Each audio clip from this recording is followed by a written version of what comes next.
Hoy vamos a hacer una introducción, voy a ir un pelín más rápido para que nos dé tiempo. Vamos a hacer una introducción a clasificación. El otro día pues, mencionamos regresión, en que la variable de respuesta era continua o las variables de respuesta eran continuas. Hoy nos referimos a clasificación y eso quiere decir que la variable de respuesta es discreta. Puede haber dos clases o puede haber pues más de dos clases, ¿vale?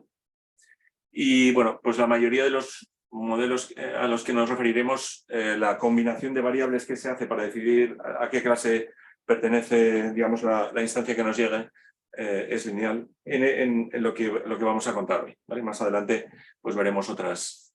Entonces, la idea es simplemente ver los conceptos básicos y algoritmos básicos en clasificación lineal, entre comillas, por las razones que veremos. Entonces, básicamente hay esas tres aproximaciones basadas en funciones discriminantes, en modelos probabilísticos discriminativos y modelos probabilísticos generativos. Esto no afecta no solo a lo que vamos a ver hoy, sino a los otros, digamos que es una clasificación general de los métodos de este tipo de métodos. Y los conceptos importantes son, vamos a volver a ver máxima verosimilitud para la clasificación, para continuar con, digamos, en esta idea importante. Igual que el otro día, el día anterior hablamos de minimizar, o sea, métodos de mínimos cuadrados, que sería máxima verosimilitud sencillamente cuando los ruidos son normales, pues aquí el concepto equivalente va a ser la entropía cruzada, ¿vale? Veremos dentro. Mencionaremos clasificación bayesiana. Haremos es un primer contacto con el método del descenso en gradiente estocástico y bueno, aquí es una buena motivación para entender por qué esto es relevante, pero esto será especialmente relevante cuando vayamos a modelos profundos, modelos de redes neuronales, ¿vale? Profundos. Bueno, pues métricas y una mención a GLMs. Entonces, vamos a hablar básicamente de regresión logística, hablaremos algo de Probit, que el concepto es muy similar, pero realmente las extensiones a otros GLMs, modelos lineales generalizados, pues son... Bueno, se podría hacer un curso entero de GLMs y bueno, los que hacéis bio y similares, pues los que hacen bio, pues lo estudiamos. Como digo, habrá más capítulos, capítulos posteriores en los que hay clasificación no lineal. Y bueno, Chema hará al final un caso bastante interesante de trabajo en la actualidad sobre clasificación aplicado a descubrimiento de medicamentos. Los materiales, si alguien quiere profundizar más, pues para estos contenidos serían el ISLR, los capítulos 4 de SLI, SRL y el BISH. Y luego en los laboratorios, que bueno, pues muchas veces es más útil hacerlo, no sé si alguien los está siguiendo. Bueno, pues quiero decir que ahí hemos echado bastante rato en explicarlo bien y tal. Hacemos en el laboratorio, en el lab primero hacemos una comparación entre análisis discriminante y análisis discriminante cuadrático, LDA y QDA a partir de ahora, que es una de las técnicas que vamos a ver en un ratito. Y bueno, pues sé que varios de la audiencia lo emplean. Luego vamos a hacer un ejemplo completo de regresión logística, se hace un ejemplo completo de regresión logística, incluyendo regularización, ¿vale? Y luego un laboratorio interesante que es de clasificación de textos, y sería, digamos, el primer ejemplo de los que hemos puesto en el que los datos que vamos a utilizar ya no son números, sino que son palabras, aunque los convertimos a números o a vectores. Y lo aprovechamos, este lab es interesante por esta razón. Primero es clasificación de textos y lo segundo es que ponemos una ristra de clasificadores y los comparamos. Y es una forma... Bueno, es una forma muy de aprendizaje automático.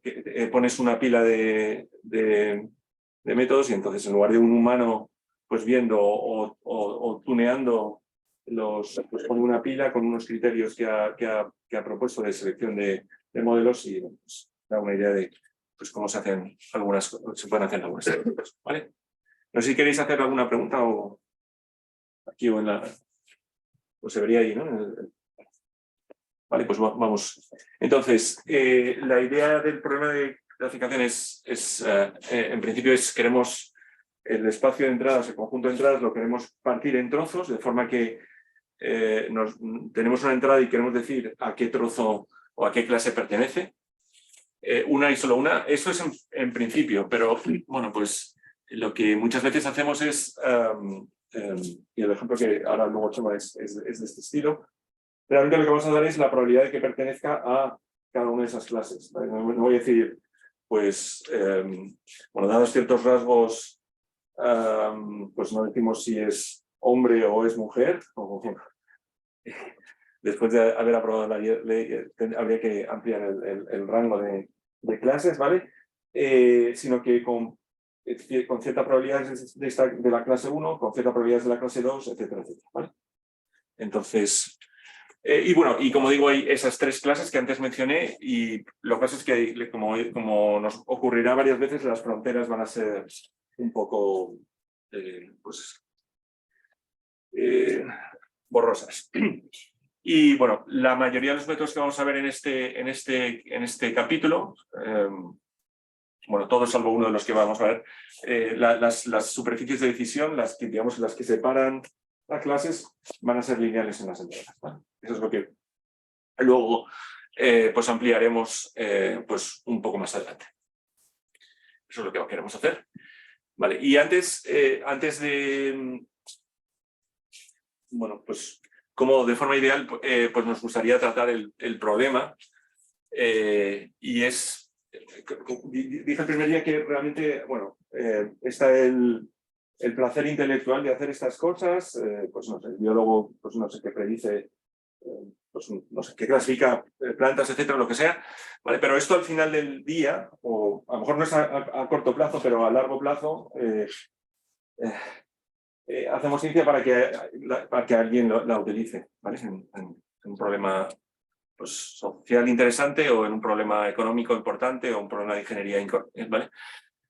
Entonces, la forma de ver esto es que intentamos ver, o sea, nos interesa como ingrediente predecir a qué clase pertenece la instancia correspondiente, pero luego esa predicción la utilizamos para tomar decisiones o lo usaríamos para tomar decisiones.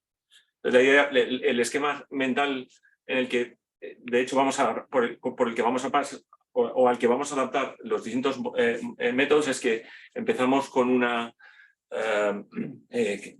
tenemos unas probabilidades a priori de las clases y unos modelos, o sea, dada la clase tenemos un modelo, ¿vale? Que depende de ciertos parámetros, ¿vale?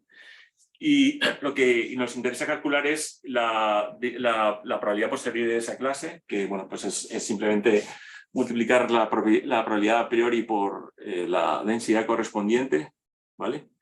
Y la normalizamos. Y realmente, como vamos a tomar decisiones, esto no es relevante, esto es una constante en cualquiera de las clases, entonces esta es la cantidad que nos va a interesar, ¿eh? Y con esta clasificaríamos, ¿vale? Vale, esto es interesante, estas cantidades son importantes, pero realmente, como digo, lo que deberíamos usar pensar es que asignar cierta instancia a una clase o sea, decir, este objeto es de esta clase, pero luego resulta que es de esta otra clase jata, tiene unas consecuencias, ¿vale? El ejemplo que era Chema luego es muy relevante porque tomar una decisión puede querer decir que te gastas un montón de dinero en un programa médico, ¿vale? Y lo malgastas.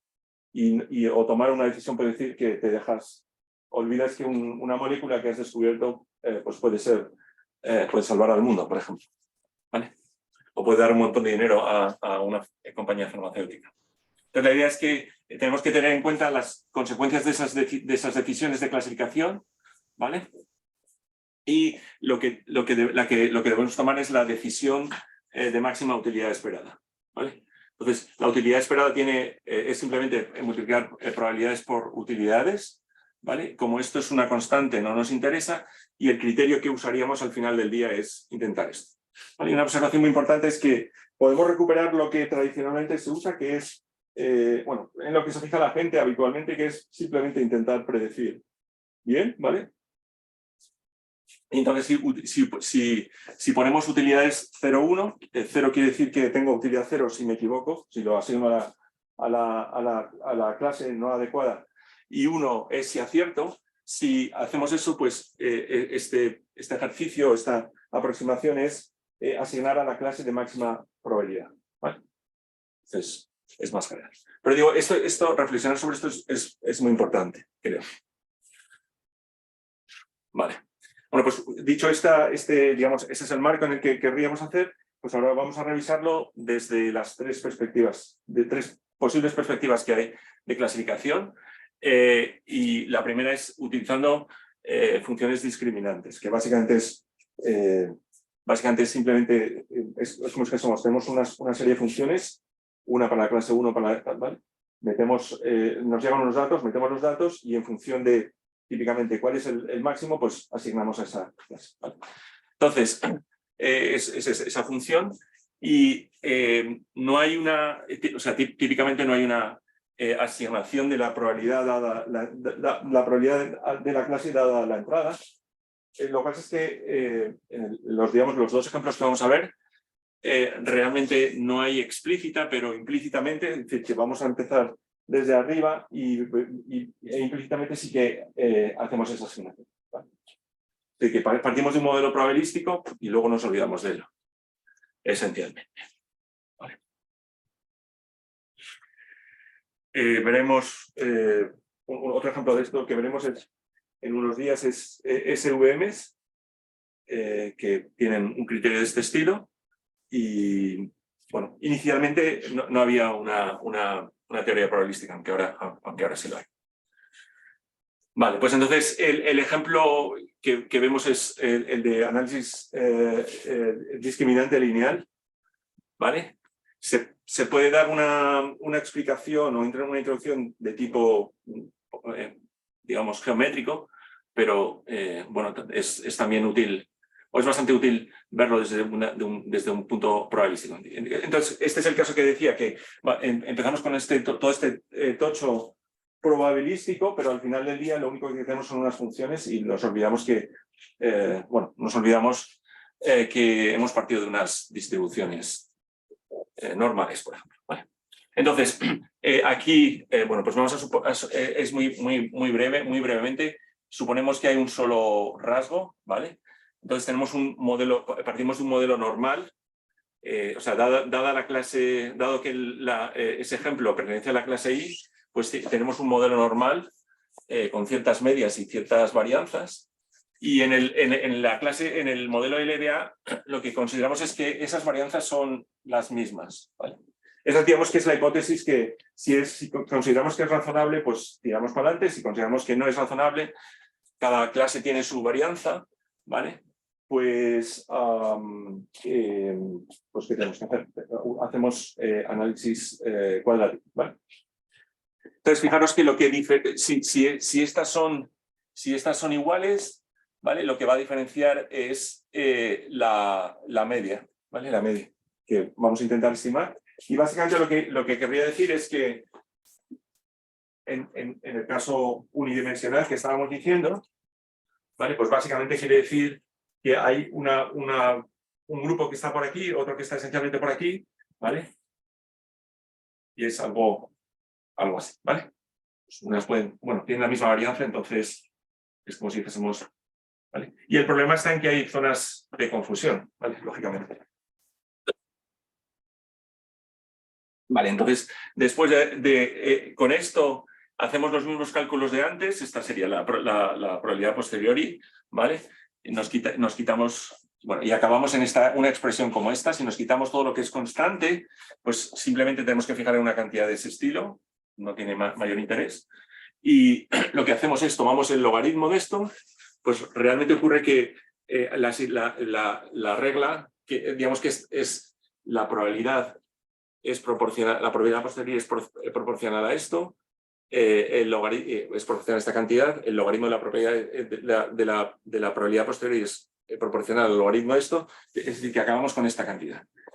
¿Vale? Entonces, si os fijáis, es una regla lineal, es el X por un peso y una serie de cantidades. ¿Vale? Entonces, es lo que decía, que empezamos con este, que es pues, más o menos interesante, pero al final del día usamos esta cantidad. ¿Vale?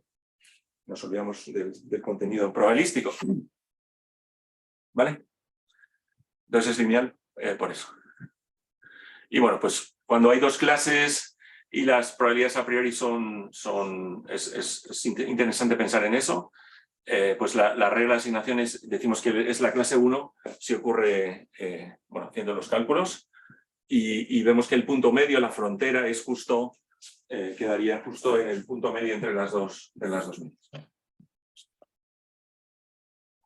Y ahora, desde el punto de vista práctico, lo que usamos es o sea, para cada clase tenemos una función de evaluación que es como esta, y lo que tenemos que hacer es, bueno, que es la que teníamos aquí, lo que tenemos que hacer es estimar la media, estimar la varianza y estimar la probabilidad a priori, ¿vale? Y lo hacemos con estimadores estándar clásicos, ¿vale?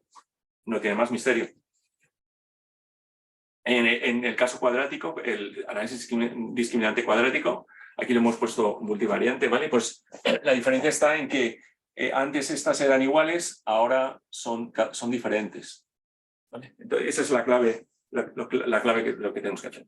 Y si repetimos toda la historia, es exactamente el mismo razonamiento.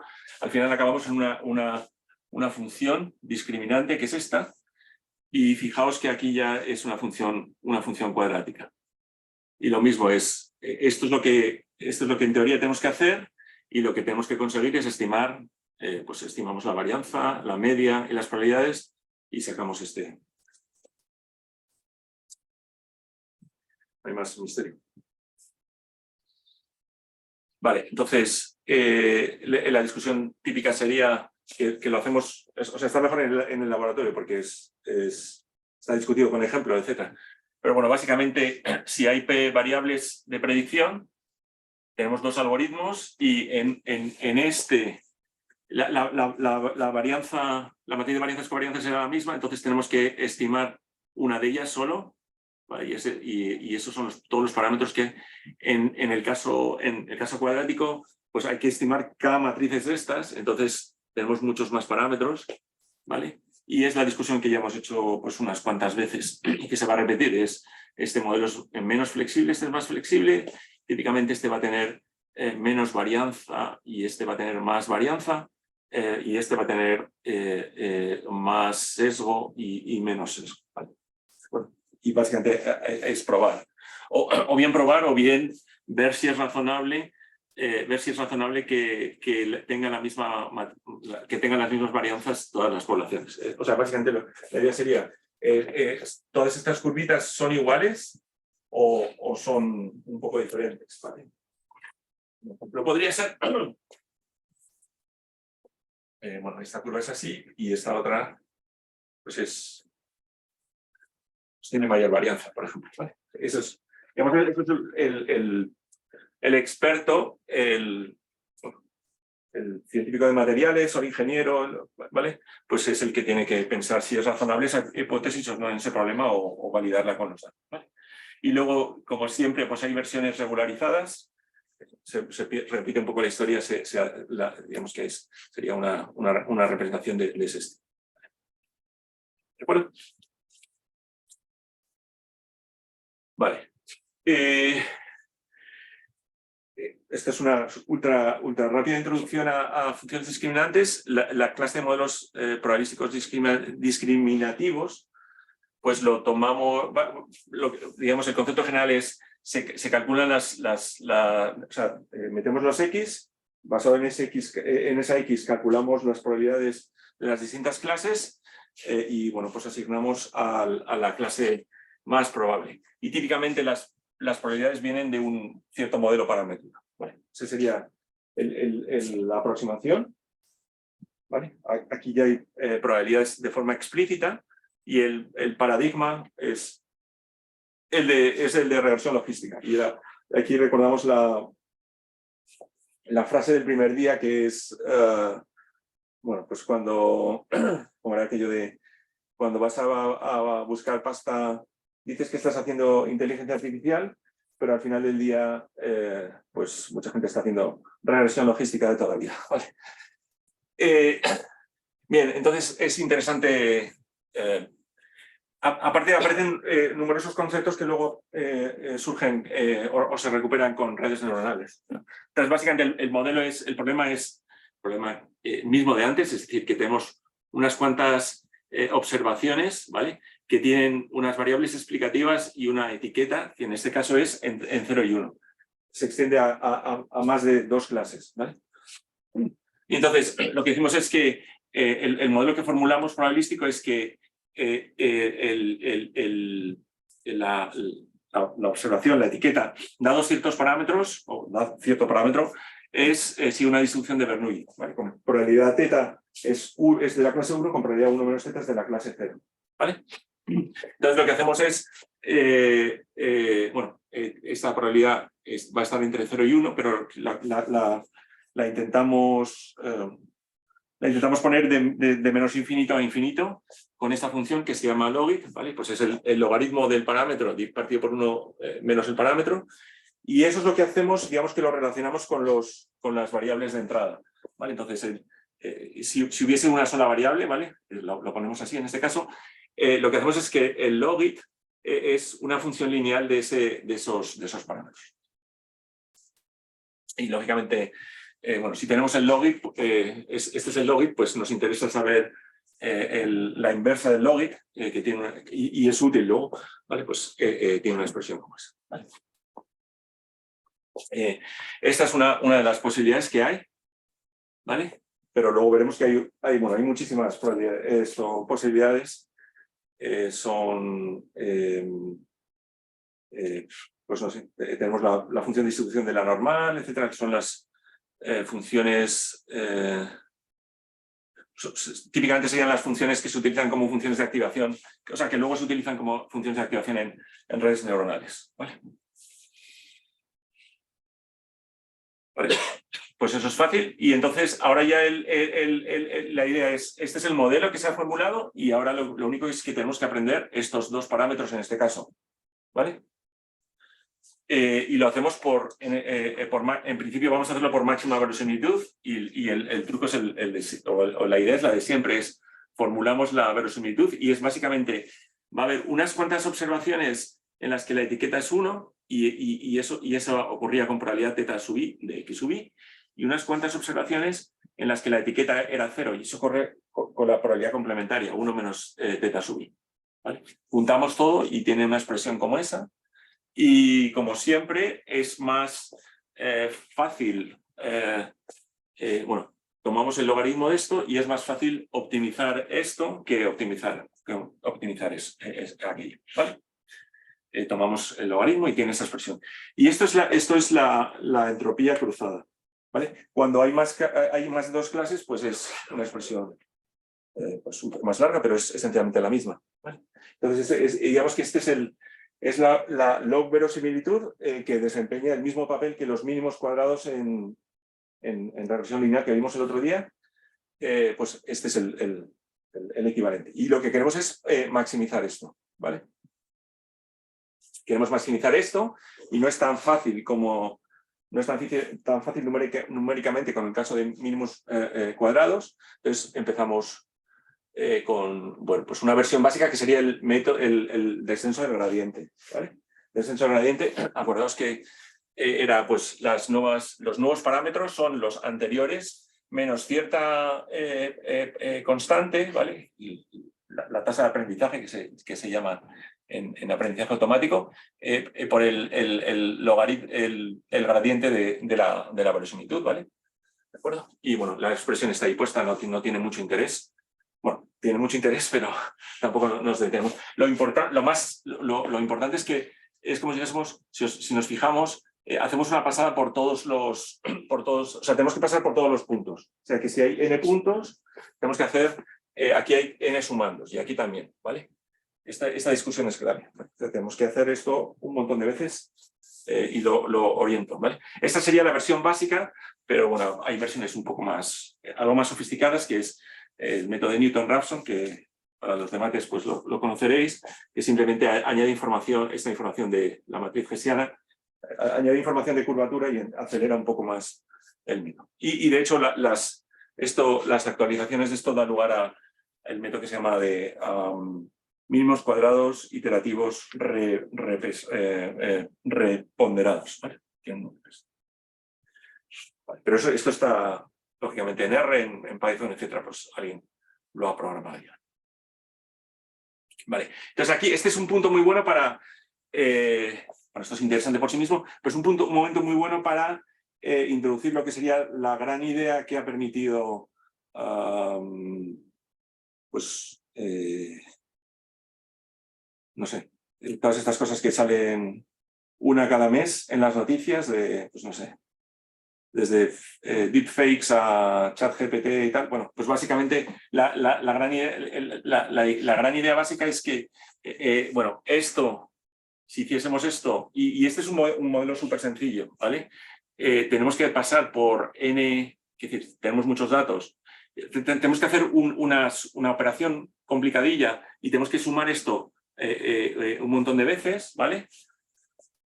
Bueno, pues y eso pues no es factible, no resulta factible en casos muy grandes, en casos en que hay en casos en los que hay pues muchos datos y además tenemos que tener en cuenta que aquí es relativamente sencillo, a pesar de que sea relativamente sencillo esto, pues esto no se puede hacer o lleva demasiado tiempo. Y la idea básica es el descenso del gradiente estocástico. Básicamente es tomamos en cada iteración, en lugar de pasar por todos los, pues básicamente lo que hacemos es sacamos una muestra aleatoria y en lugar de pasar por todos los datos pasamos solo por esa muestra.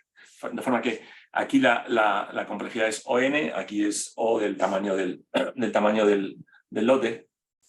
Y eso es lo que hacemos cuando N es súper grande. Esa misma idea es la que se hace, veremos más adelante. ¿Vale? Y bueno, me gustaría destacar que esto es, digo, que es, pues esto, entre comillas, explota en el 2010, empezó a explotar, pero realmente es una idea de 1954. ¿Vale? Y bueno, con ciertas condiciones, y como digo, o sea, esto lo que nos permite, entre otras cosas, es que bueno, si lo hacemos así, pues no nos cabría en memoria, esto nos permite hacer en memoria, la complejidad es menor, se puede paralizar y luego en ocasiones nos permite salir de óptimos locales. Este fue un problema que mencionamos el segundo día, si os acordáis. Lógicamente en el caso de mínimos cuadrados pues no tenemos este problema, pero en este caso son problemas ya multimodales y tenemos este problema. ¿Vale? Bueno. Por ahí. Y este es un pequeño homenaje a Roy que acaba de llegar, ¿vale? Este es Terminator. Quiero decir que quedaros con esta idea porque esta aparecerá como protagonista en pues como en 3 o 4 sesiones, ¿vale? Pero bueno, no será esta idea. Estos son los dos, son dos héroes que hoy estarían proscritos ¿vale? Este por machista y este por incitar a la conducción rápida, que son el Fari y su hijo. Y bueno, este es un ejemplo de lo que se llama One Hit Wonder. Tuvo una canción, bueno, Jesús a lo mejor se acuerda, los demás sois demasiado jóvenes, yo creo. Bueno, Jesús es de mi generación. Tiene una canción que será cuanto más acelero, más calentito me pongo, ¿vale? Pues o sea, realmente no es el método de descenso de gradiente estocástico, ¿vale? Eso no es suficientemente rápido, sino una serie de truquis que también son de los 70, básicamente, para hacer más eficiente el uso en redes profundas. Vale, importante la interpretación de... Vale, pues no es tan fácil como en el modelo lineal, pero es mucho más fácil que en modelos profundos, ¿vale? Bueno, en modelos profundos en muchos casos no es... Y lo hacemos en términos de la odds ratio, ¿vale? La tasa de probabilidades, ¿vale? O la tasa de apuestas, digamos bien. ¿Vale? Y básicamente simplemente esta es la probabilidad de... o sea, dada la entrada de X, ¿cuál es la probabilidad de que sea de la clase 1? Las apuestas, este es un término general de apuestas. Las apuestas serían la probabilidad de que ocurra frente a la, dividido por es la razón entre la probabilidad de que ocurra y la probabilidad de que no ocurra, que tiene una forma como esta. ¿Vale? Y si tomamos el logaritmo de eso, tiene una expresión, y aquí lo que tenemos es que si aumenta, o sea, lo que queremos decir es, si aumenta, lo que querríamos saber es si aumenta en una unidad la variable de entrada, cómo afecta al modelo, ¿vale? Pues lo que vemos es que si aumenta en una unidad, la log odds aumenta en beta, ¿vale? Sería como la interpretación en el caso lineal, pero o sea, muchas veces la gente se confunde. Lo importante es que la tasa, la forma en la que aumentan las odds es en e elevado a beta, ¿vale? Eso es importante. Bueno, elevado a beta pues no se entiende muy bien, y lo que solemos hacer es, lo que se suele hacer es, si el odds ratio está en torno a 1, pues no hay realmente una asociación entre X e Y, ¿vale? Si es mayor que 1, pues la probabilidad pues crece, y si es menor que 1, pues... Y esto es, al menos de las cosas que... Bueno, a los médicos les gusta básicamente calcular mucho estas odds ratio y ponerlas y ver intervalos de confianza y tal. Vale, y básicamente a lo que van es, se pone una lista de odds y para decir, yo qué sé, pues, que tomar sales aumenta tu riesgo cardiovascular, pues se hace el modelo correspondiente. Y se ve se saca la odds ratio, que te lo hace el software correspondiente, y bueno, básicamente miran si el intervalo de la odds ratio está, o sea, el 1 no está, o el intervalo está por encima del 1 o por debajo, ¿vale? Es una, digamos, discusión habitual en biología y en medicina, pues es una forma habitual de proceder. ¿Vale? Y bueno, para predicciones simplemente hemos calculado antes ya los estimadores, los metemos y sacamos la probabilidad. ¿Vale? Y bueno, pues igual que hacíamos con pues tenemos regresión logística con regularizadores y bueno, los regularizadores del otro día que pusimos. Fijaos que aquí van con menos, ¿vale? Porque estamos maximizando. ¿De acuerdo?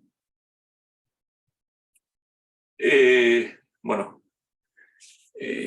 podemos hacer regresión logística bayesiana, es de vez en cuando mencionaremos ello, pues simplemente a la verosimilitud de antes le añadimos una distribución a priori, y aquí ya el otro día fuimos capaces de hacer, éramos capaces de hacer inferencia y predicción de forma analítica, o sea, sacamos la solución de forma analítica. Aquí ya no necesitamos métodos numéricos. Igual que no hemos sido capaces, o sea, igual que necesitamos métodos numéricos para sacar el alfa y el beta aquí, bueno, y aquí también, ¿vale?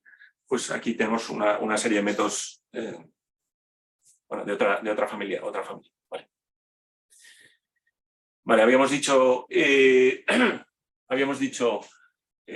usábamos la función logit para pasar el 0,1 de menos infinito a infinito, pues lo podemos hacer de muchas otras formas, y una de ellas es el modelo probit, ¿vale? Que simplemente cambiamos esa función logit por esta función, que es la función de distribución de la normal 0,1. Y hay, como digo, hay pues unas cuantas formas más. Y bueno, esto es solo un ejemplo, como digo, de lo que serían GLMs, ¿vale? Y digo, para bio, etcétera, etcétera, pues se pasa un montón de tiempo estudiando GLMs. Aquí solo hacemos bueno, lo que hemos hecho, pero solo estas transparencias. Simplemente poner en contexto Bueno, hay unas funciones de distribución que son de la familia exponencial y en particular la que hemos usado aparece. Y bueno, pues usamos GLMs, es simplemente y dados las observaciones y los parámetros vienen de una familia exponencial. Y pues la historia que hemos dicho, digo los en biomedicina, pues se estudia un montón esto. Vale. La última clase de modelos son los modelos generativos, de modelos de clasificación, son los modelos generativos. Y aquí lo que hacemos es estimamos las probabilidades y los modelos paramétricos de las clases y luego aplicamos la fórmula de Bayes para sacar las probabilidades de clasificación. Y el paradigma aquí sería métodos de naive-Bayes y los autoencoders variaciones que se verán, que son bastante importantes, pero ya los veríamos un poco más adelante. Vale. Y un breve recordatorio de naive-Bayes es, bueno, aplicamos bueno, esta es la fórmula de Bayes, que lo hemos puesto antes, ¿vale? Es la probabilidad de la clase dados los datos, esta es la a priori y esta es la densidad de la clase, ¿vale? Y se normalizan.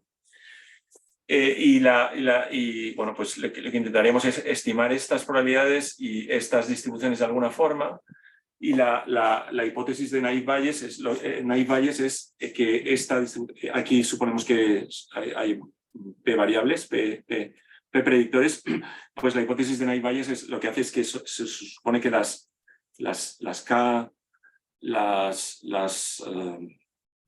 dada la clase, las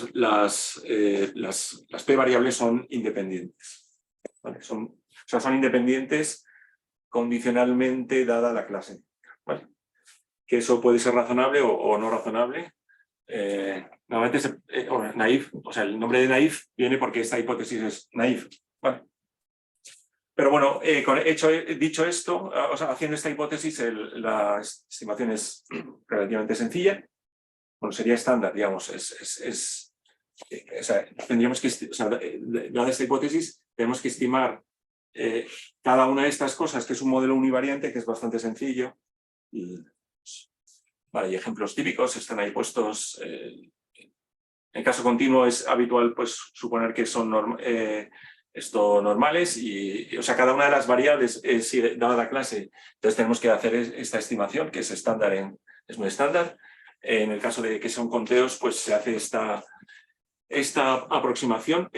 Si usásemos máxima verosimilitud, usaríamos esta tasa, digamos, el número de observaciones. A ver, en la clase K, o sea, en la clase K, el número de observaciones del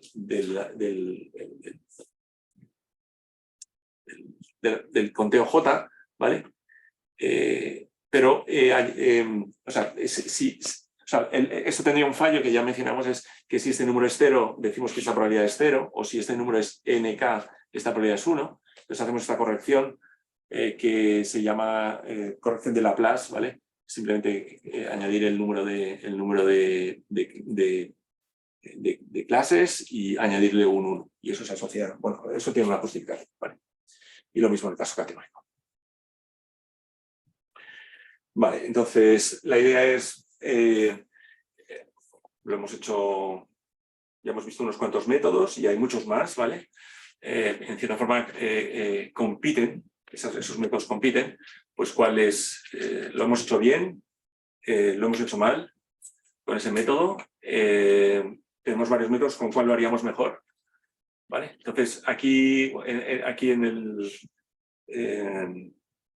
en los labs tenéis pues, ejemplos completos que discuten distintos criterios, pero la idea básica es usar la matriz de confusión.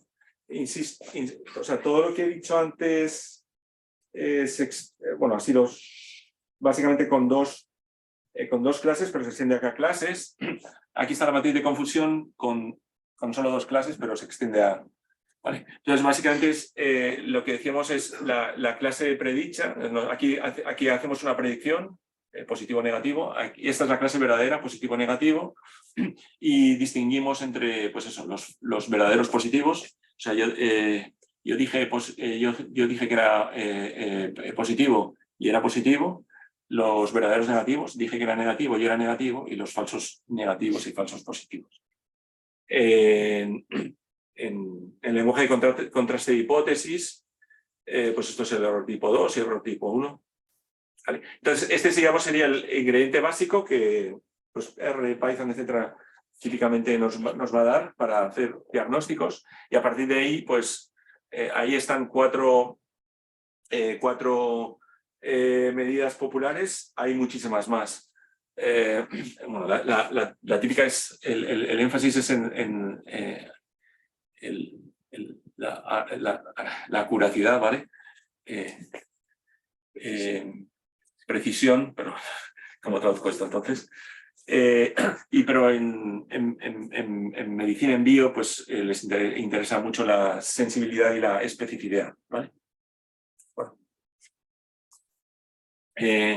Y un problema muy importante en clasificación, que incidirá Chema ahora en un momentito, es hay muchos problemas que son desequilibrados, y además es que, digamos que una de las clases que típicamente nos interesa suele ser, bueno, es la clase pequeña, ¿vale? En fraude, pues afortunadamente hay poco fraude,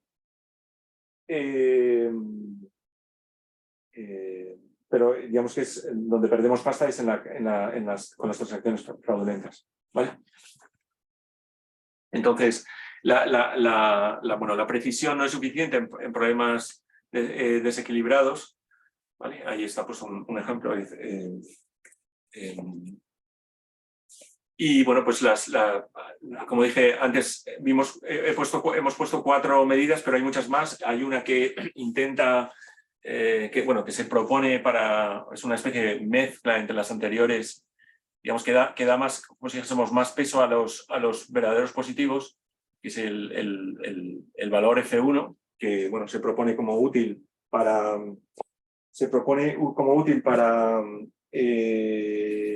problemas no desequilibrados, ¿vale? A veces se dice imbalance y otras unbalance, pero el término correcto es imbalance. Intuitivamente parece, pero... Vale, entonces hay una serie de técnicas que mencionará Chema en un caso particular, pero una idea es, hay una serie de técnicas que es sobremuestrear de la clase más pequeña, ¿vale? O sea, es como sacar muestras sintéticas de esa clase más pequeña, o bien submuestrear, o sea, y submuestrear, es decir, coger menos, quedarte con menos de ¿cómo se dice? De la clase más abundante, ¿vale?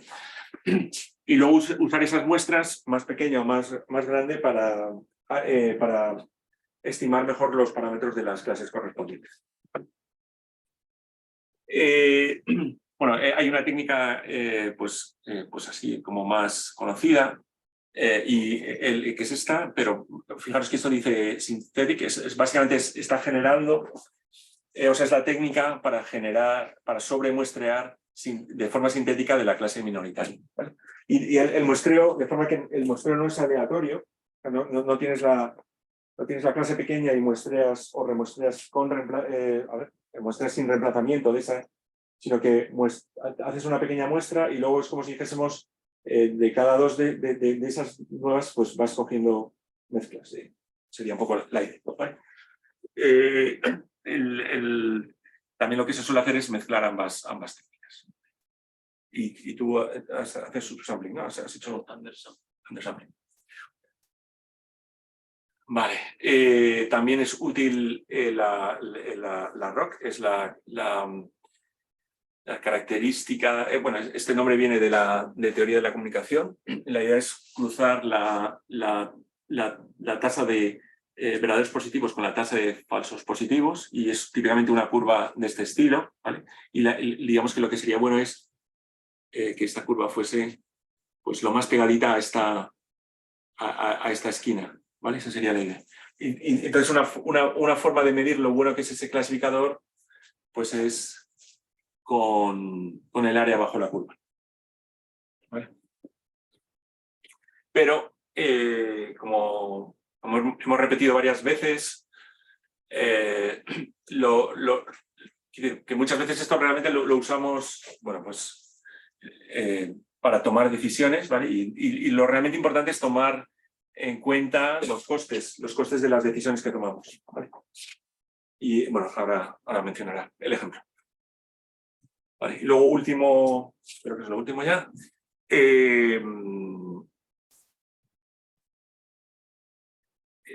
La discusión aquí es sobre precisión, discriminación, pero en bastantes contextos es más relevante la calibración, ¿vale? Y, bueno, esto es, por ejemplo, los médicos han, entre comillas, descubierto esto hace poco y típicamente les mandas una cosa de estas y te dicen, oye, no, lo que es más importante que hagas la calibración que la...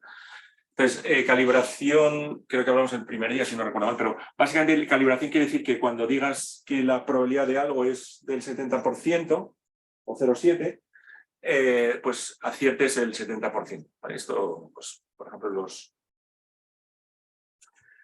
usa mucho para evaluar a las, bueno, iba a decir las personas del tiempo, los hombres y mujeres del tiempo, ¿vale? Pues las predicciones que hacen típicamente son probabilísticas y, bueno, pues está todas estas reglas de evaluación, como la evaluación de Breyer, por ejemplo, y algunas otras más, ¿vale? Entonces, este es un concepto que ahora empiezan a pedir más que la precisión en la calibración. Vale, y bueno, ya repito, eso es lo mismo que he dicho antes. Mi insistencia es que lo que tenemos que ir es a tomar decisiones buenas decisiones que tengan en cuenta las utilidades de las decisiones las utilidades de las consecuencias de las decisiones que tomamos, de clasificación en este caso. O mejor dicho, usamos estas decisiones de clasificación, estas clasificaciones las usamos luego para tomar ciertas decisiones y lo importante es tener en cuenta las consecuencias de esas decisiones. Esto es por hoy y vamos a lo de Chema, que es más interesante. Pero, como digo, vamos a ver más sobre clasificación, igual que sobre regresión. Entonces, en concreto, el próximo día pues veremos con cuestiones relativas a árboles y árboles aleatorios y boosting. Y bueno, esto lo podemos usar para clasificación y también para regresión, ¿vale? Boosting es, digamos, es otra familia de técnicas que es muy importante en aprendizaje automático, ¿vale? Probablemente sería el otro pilar, ¿no?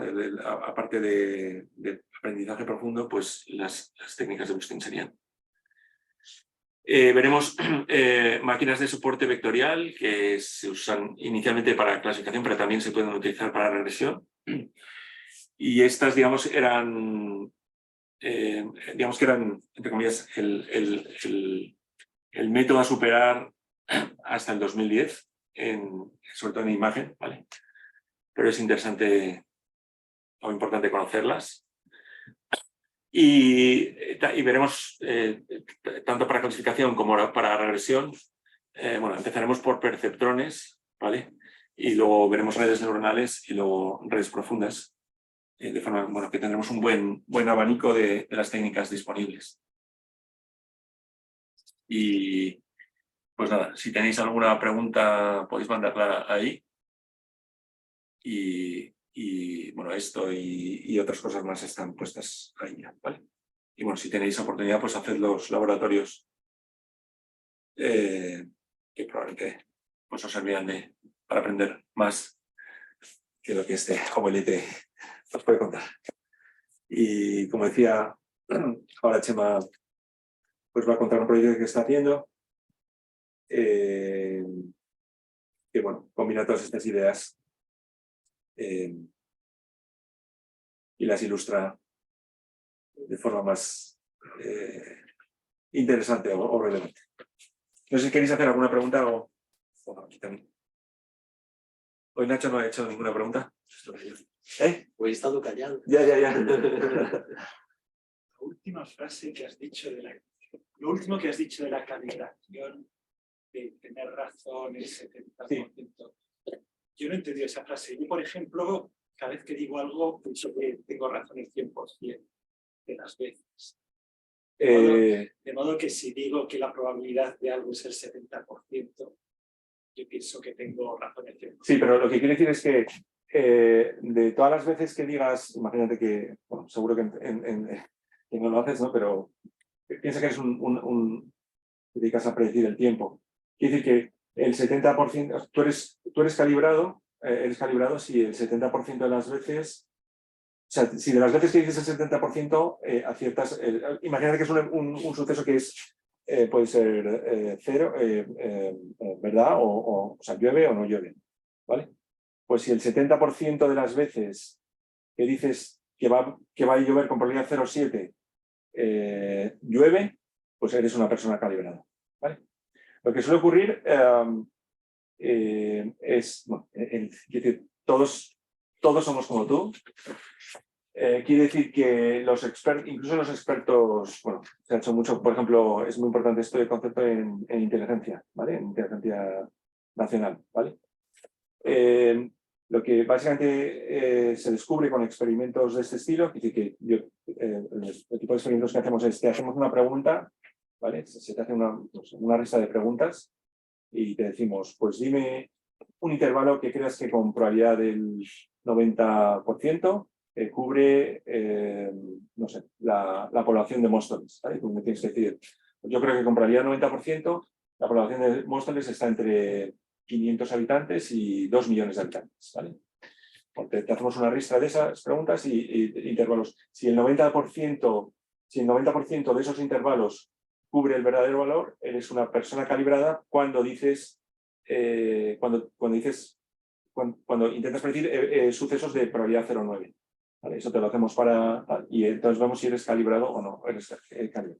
Lo que se observa es que las personas sabemos menos de lo que creemos. ¿Vale? Eso lo que quiere decir es que damos intervalos, esos intervalos que nos piden en esos ejercicios son más estrechos de lo que deberían ser.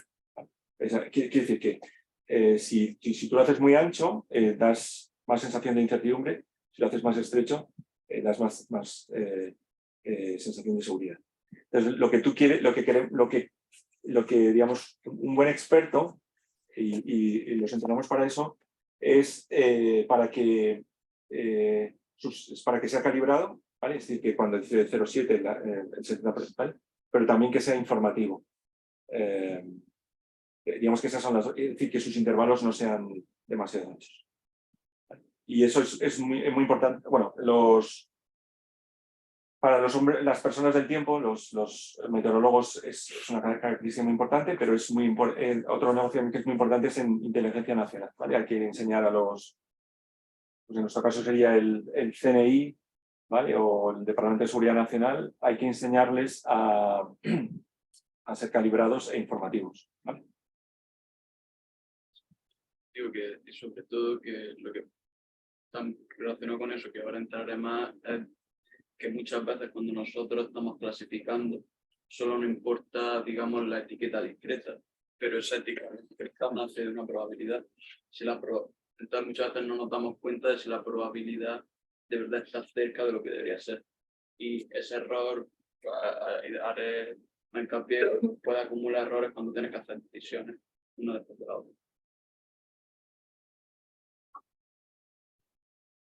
Pues La he metido no, sí, le he mandado, pero esto es para saber el tiempo que lleve.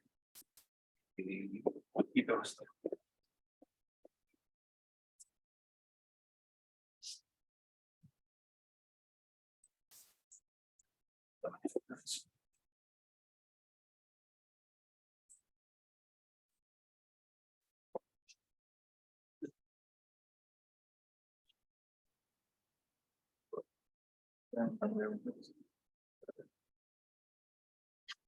Pues bueno, yo voy a explicar es un caso de uso y que consiste en la fabricación de fármacos basados en cannabinoides.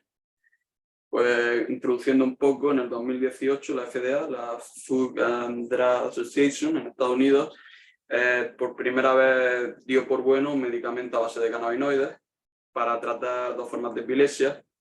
Pues esto trae en sí una nueva línea de investigación, porque hasta ese momento no se había dado, entonces ahora pues conviene empezar a investigar qué se puede hacer con el cannabinoides para determinadas enfermedades, como puede ser pues, la epilepsia, el Alzheimer, etc. Pero claro, cuando tú haces, si la gente que esté más especializada en temas químicos, biología, si ve que hago algún error, por favor que me corrija. Yo lo hablo un poco más desde el punto de vista matemático. Cuando tú haces fármacos basados en cannabinoides, en principio el cuerpo humano los puede acoger con dos receptores. Estos receptores son el CB1 y el CB2. El CB1 tiene efectos psicotrópicos, que seguramente ya conocemos, pues cuando ingieres cannabis. Y tú como medicamento no quieres que pase esto, sino quieres que vayan a otro receptor que tiene tu cuerpo, que es el CB2, que no tiene estos efectos psicotrópicos.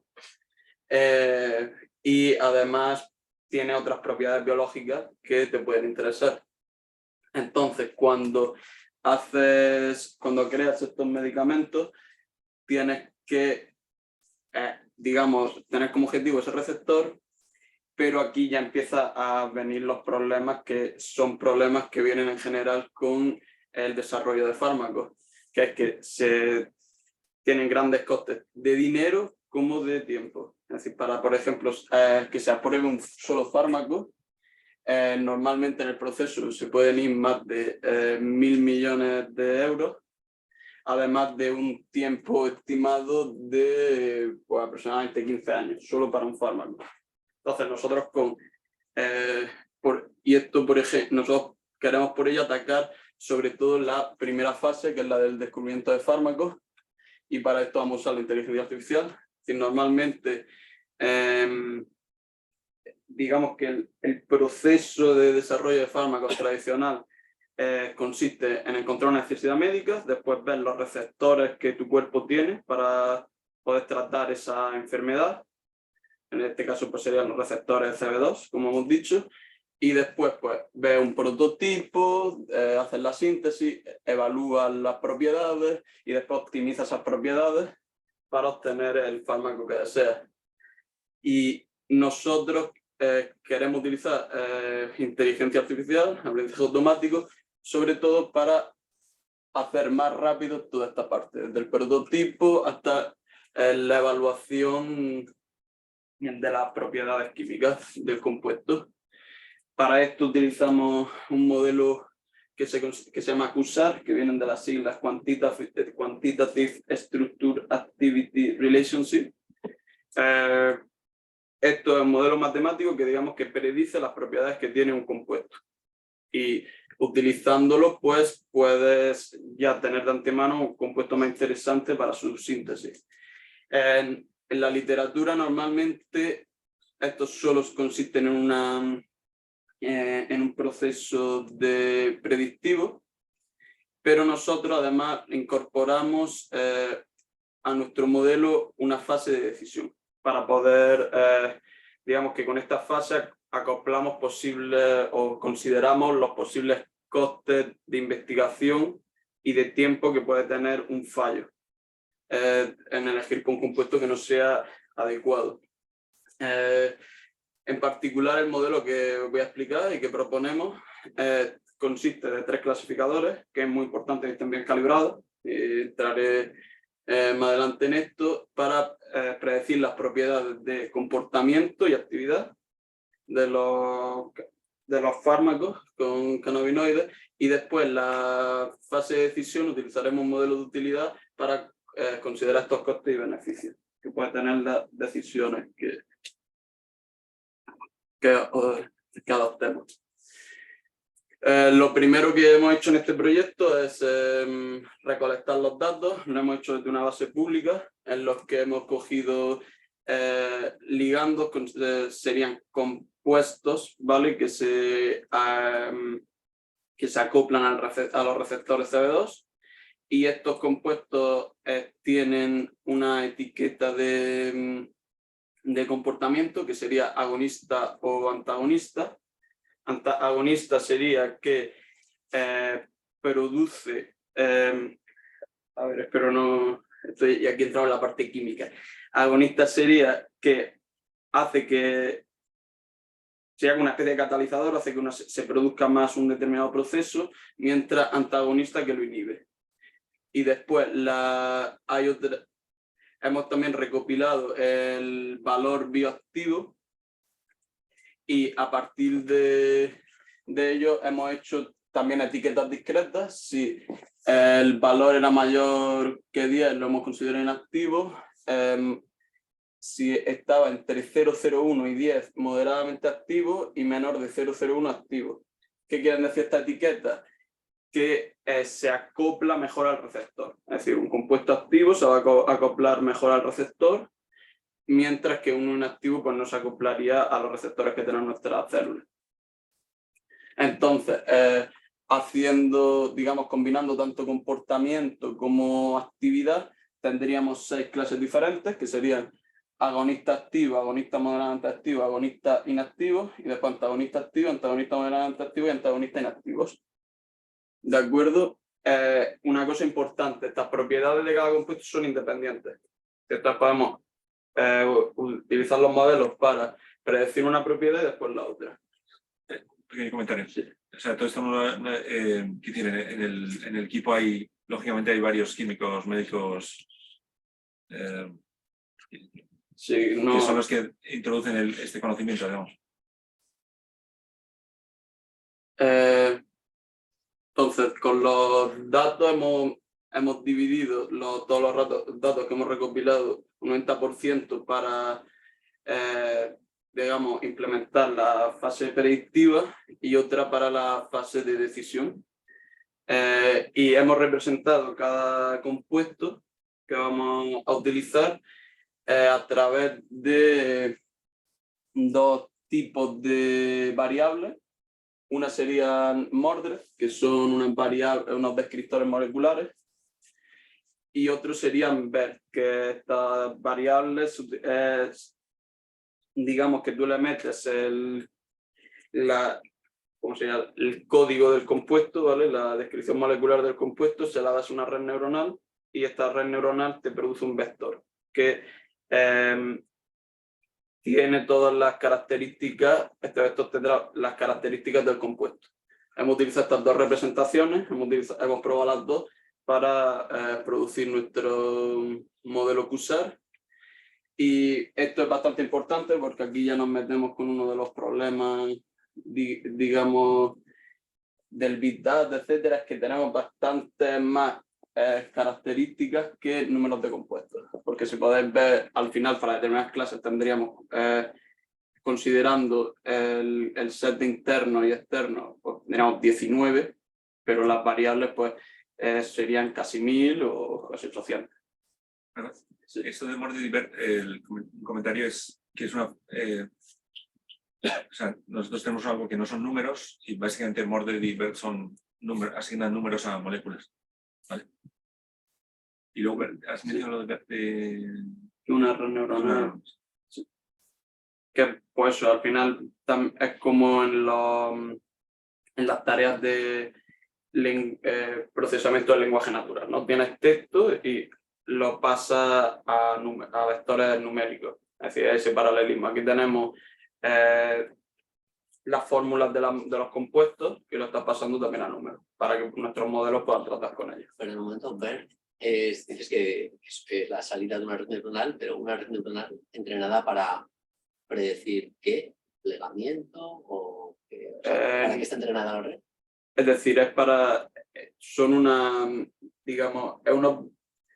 para describir compuestos químicos, no sé exactamente. La tarea en concreto es más tokens. Lo que hacen es que cogen la molécula, se representa con una string, pues Entonces, como Cs, Hs, iones, dependiendo de si sea carbono, hidrógeno, enlace, simple, doble. Y parte de esa string se enmascara. Y lo que haces es crear un modelo para predecir ese token enmascarado. Y se ha hecho con otra base de datos diferente. En concreto, una se llama Think, que tiene, no sé si en el orden, no sé cuánto es, un Metes un montón de moléculas, le tapas al azar algunos sí, y una cosa que se va a recuperarlas. sí, es una técnica, vamos, lo general se llama self-supervised. Okay. Que es como tú tienes un problema no supervisado y de alguna manera lo supervisado. Y esta es la forma. También otra de las formas clásicas en esto es aprender a predecir la siguiente palabra o el siguiente toque. Okay.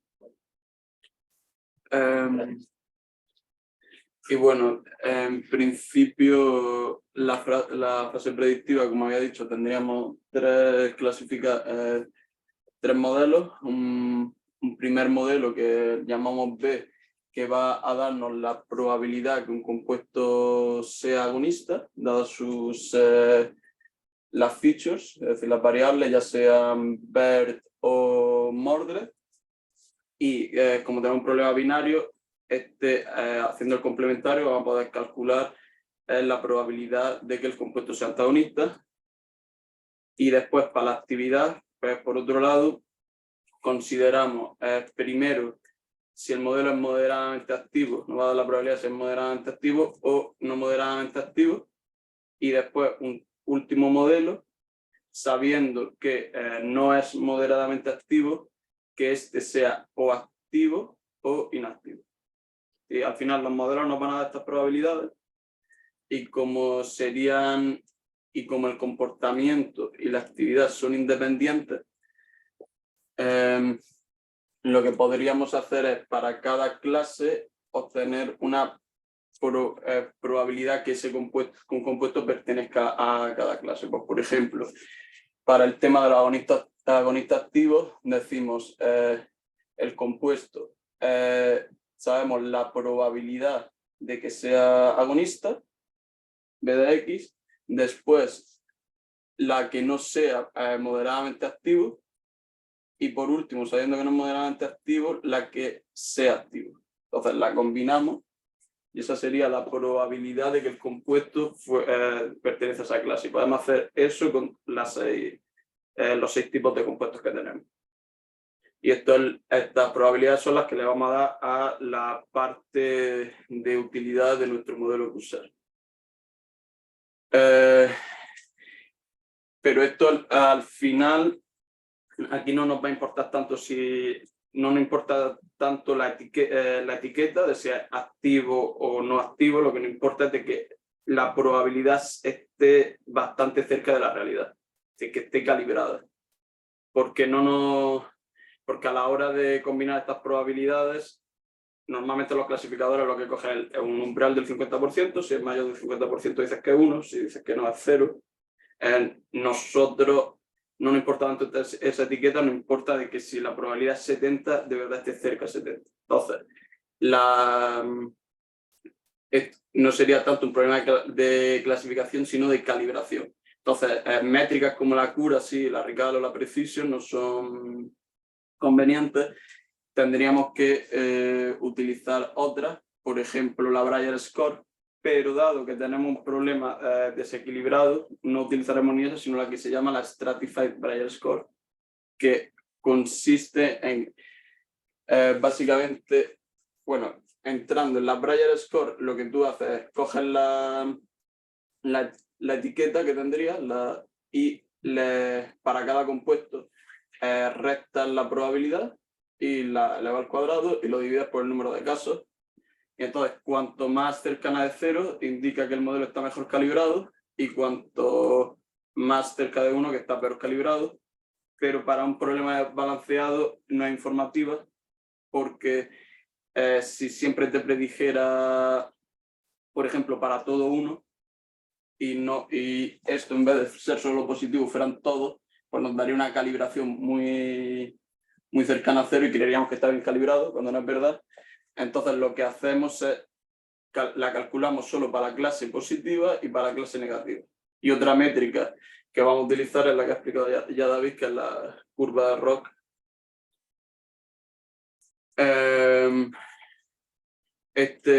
Como hablaba, este problema es desequilibrado en sí. Podéis ver que, por ejemplo, para el comportamiento tendríamos un ratio de 1,10 más o menos. El moderadamente activo tendríamos un 1,2 y para y para la actividad activo inactivo un 1,3. Lo que hacemos es dividimos en train y en test. El train es para entrenar el modelo, pero también para la elección de parámetros. Y el test sería para evaluar cómo de bien clasifica o calibra, mejor dicho. Y bueno, dado que es desequilibrado, tendríamos que utilizar las métricas apropiadas, como ya he dicho, y también vamos a utilizar una técnica de undersampling y de combinar varios clasificadores.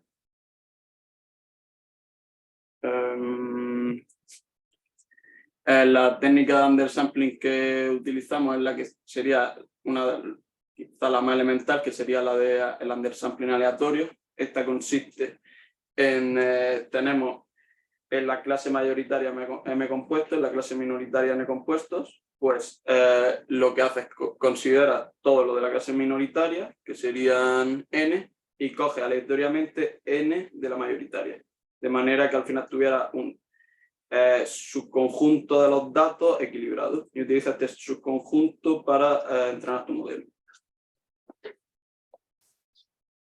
Nosotros, ¿qué hemos hecho? En principio, si estos serían, para cada problema, estos serían todos los datos, hacemos 10 utilizamos el undersampling aleatorio para hacer 10 subconjuntos de los datos diferentes, de manera aleatoria.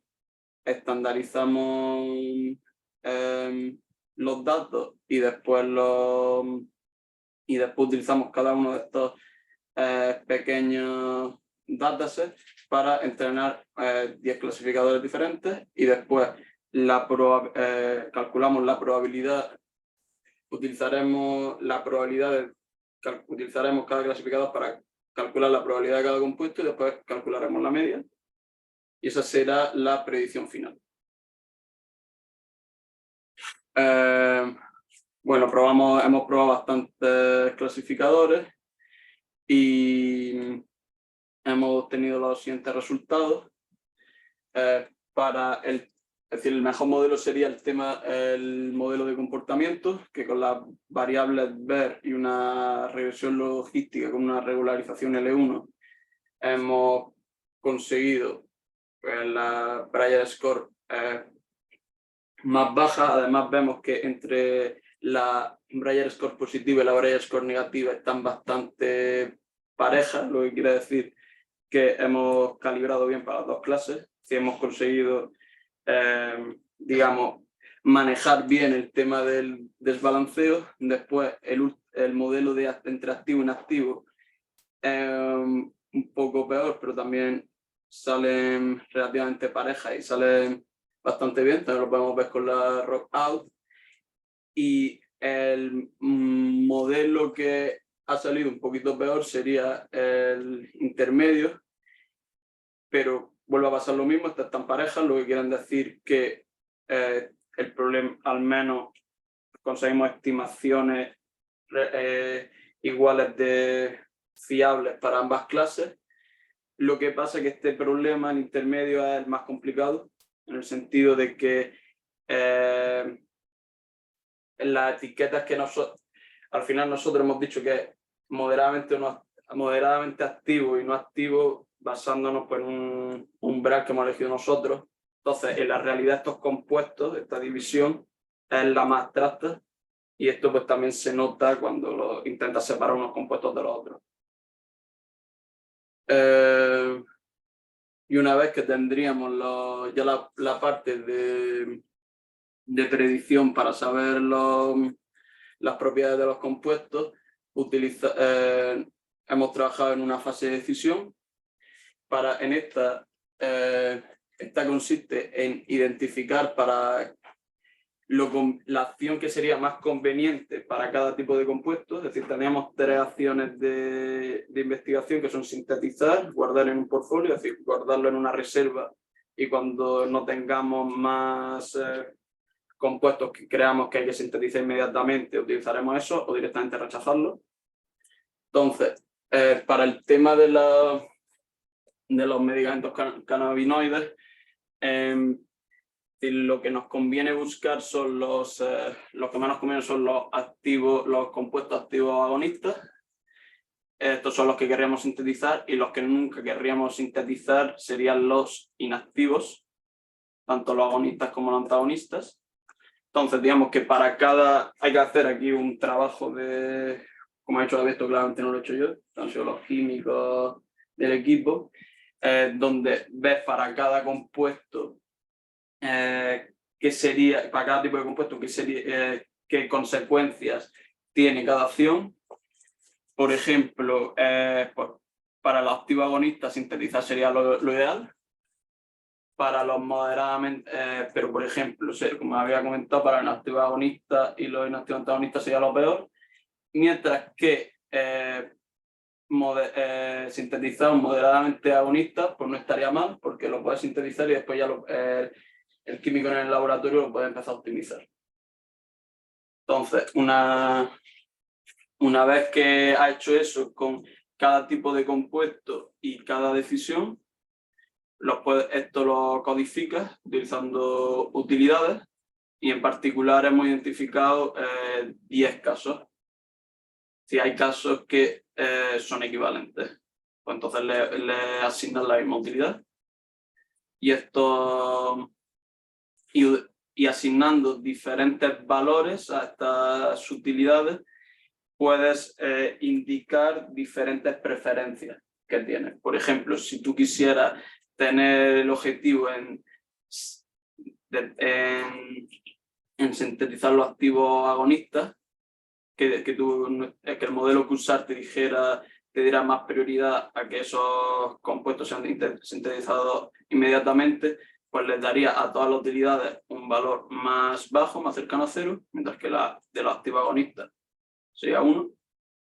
Y, por ejemplo, si tuviéramos más interés en que tanto los activos y los moderadamente activos agonistas fueran los que hubiera que priorizar, pues tanto el U1, U2, U3 pues tendría un valor más cercano a 1 y las otras serían más bajos. Estos valores nos permiten calcular la utilidad esperada. ¿Esta cómo se calcularía? Pues con las probabilidades que hemos conseguido en nuestra fase predictiva, las combinamos con los valores que ya hemos asignado con el conocimiento de expertos, y entonces hacer la multiplicación y la suma, y después solo tendrías que elegir aquella acción que haya maximizado esta utilidad esperada. Por ejemplo, para la utilidad 1 que he puesto antes, que sería la que, la que tiene más prioridad los activos agonistas, en sintetizar los activos agonistas, vemos que en el conjunto externo que había descrito antes, pues efectivamente los activos agonistas, el mayor caso los sintetiza, que para los moderadamente agonistas tenemos una división, y así por ejemplo, los inactivos vemos que los antagonistas principalmente los rechazan, y también aquí hay más inactivos que rechazan. Y pues, como decía, dependiendo de la utilidad, dependiendo de la utilidad, pues tomar unas decisiones u otras. Aquí los intervalos de las deviaciones estándar, estas porque queríamos, dado que estamos utilizando un undersampling aleatorio, queríamos ver si es que habíamos cogido justamente el mejor subconjunto, y queremos ver, probando varias veces, cómo de bien lo hacíamos. Lo hemos hecho con 10 iteraciones y vemos pues, que las desviaciones estándar son bastante pequeñas. Y bueno, eso sería... perdona. Digamos que eso sería el estado actual del proyecto, y digamos, esta aplicación del aprendizaje automático tendría pues pensamos, buenas consecuencias para la sociedad en general, porque bueno, no solo ahorrarías costes de tiempo y dinero cuando creas fármacos, sino de que en principio también está haciendo más rápido el proceso de nuevos fármacos pues, para determinadas enfermedades. Como decía antes, se me ha ido el tema de la epilepsia. Y bueno, eso ya sí sea. No sé si hay alguna duda.